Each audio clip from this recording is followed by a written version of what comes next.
Tantor Audio, a division of Recorded Books, presents Darkness at Chancellorsville, a novel of Stonewall Jackson's Triumph and Tragedy, by Ralph Peters. Narrated by Todd Mclaren. And it will come to pass, when some of them be overthrown at the first, that whosoever heareth it will say, There is a slaughter among the people that follow Absalom. 2 Samuel, chapter 17, verse 9. Prologue.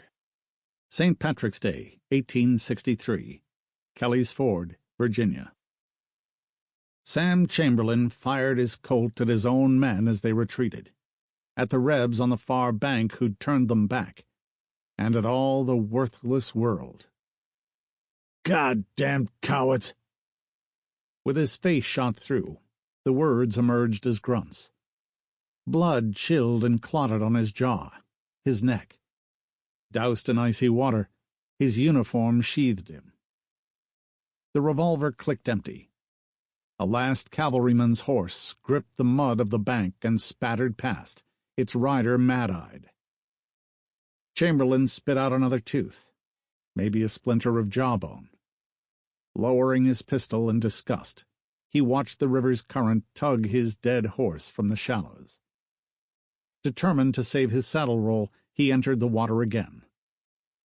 Even the river betrayed him. The carcass fled downstream.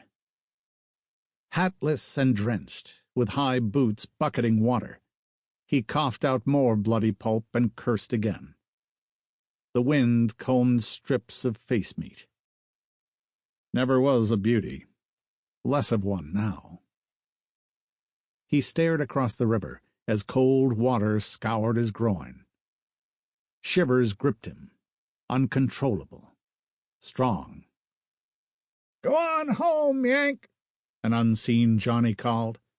"You just go on home now." Had the ford not been deepened forbiddingly by melt, Chamberlain might have crossed that river on foot and gone at the hidden graybacks with his fists. Find them and flush them out, every last one. Only saw them when they rose to fire. Behind the slashings, some in a ditch, others in that brush. Twice he'd tried to lead a detachment from the 4th New York to clear the far bank, and twice the men had lost their nerve midstream and turned their horses. Then he'd called up soldiers he'd believed better, lads from the 1st Rhode Island. They, too, had quit, although one had tarried long enough to free him from tangled reins. Pain swept him. Monstrous pain. Delayed, then delivered with interest. His face had burst like a pig's bladder poked with a knife. He could have howled. But Chamberlain only gummed out more obscenities, wiping blood from an eye with a sodden glove. Staring across the swirling brown water, he felt frozen, inside and out. Unable to move or be moved. Outraged beyond human compass. Helpless. A hand gripped his upper arm. A bullet tore past, then another. "General says come back right now, for God's sake." Bill Averill watched his chief of staff stomp through the mud, face so mutilated that Chamberlain was more recognizable for his bad temper than his features. A sergeant tried to drape a blanket over the major's shoulders, but Chamberlain cast it off with the growl of a beast. Sorry shit of a morning. Averill had dispatched an advance detachment of 100 men to secure the ford, and the effort had failed utterly. Now here they were, in the full morning light, his 2 brigades held up by a handful of Rebs. Fitz would gloat when he found out. Damn him. Old Fitz. Fitzhugh Lee. With his "ain't you small now" eyes that put every man in his place. Chums at West Point, neither one a scholar. But friends or not, Fitz always had that knack of reminding you that he was a Lee of Virginia, and not from a lesser branch of that august family. As a cadet, Fitz had been the queerest mix of merriment, mischief, and snobbery that Averill had encountered among the Southerners. And he'd had some competition. Now he and Fitz ruled opposite banks of the Rappahannock River.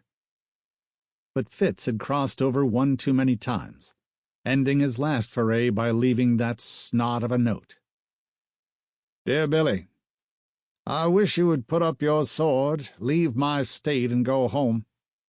If you won't go home, return my visit, and bring me a sack of coffee. Fitz." This day had been chosen for the return call, but his men couldn't even get across the river. Averill was tempted, again, to call up his rifled battery and blast the Johnnies. But with the bulk of his command still hidden, he didn't want to reveal his strength to the Rebs. Cavalry alone signaled a patrol, but artillery meant that someone had come to fight. He did want to teach Fitz a lesson, though. Had to do it. Matter of pride.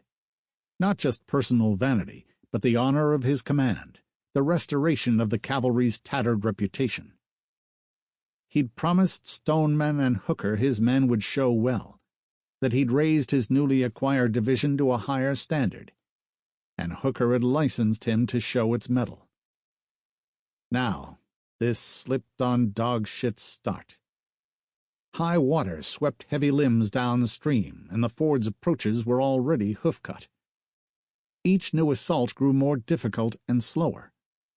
The river's current stole the lives of his wounded, and one blue-jacketed corpse had snagged on a branch, a discouraging display for men going forward. In sheltered spots across the ford, snow bandaged the earth. Cold air scraped, and 2,000 men waited uselessly in the mist. Not so gently mocking Averill's upbringing, Fitz had entertained their classmates by dramatizing the differences between a Virginia plantation and an upland's New York farm, drawing everyone in with his patter and mimicry, his cavalier's velvet disdain. Averill would regret to the end of his days revealing to Fitz that he'd worked in an apothecary's shop before getting his appointment to the academy. He was about to call up the battery, plan be damned, when Lieutenant Brown nudged his gelding forward, risking a black-tempered blast. Sim Brown was all right, an eager boy, but Averill reserved the right to rip his darling head from his youthful neck. "General Averill, sir, I can get across.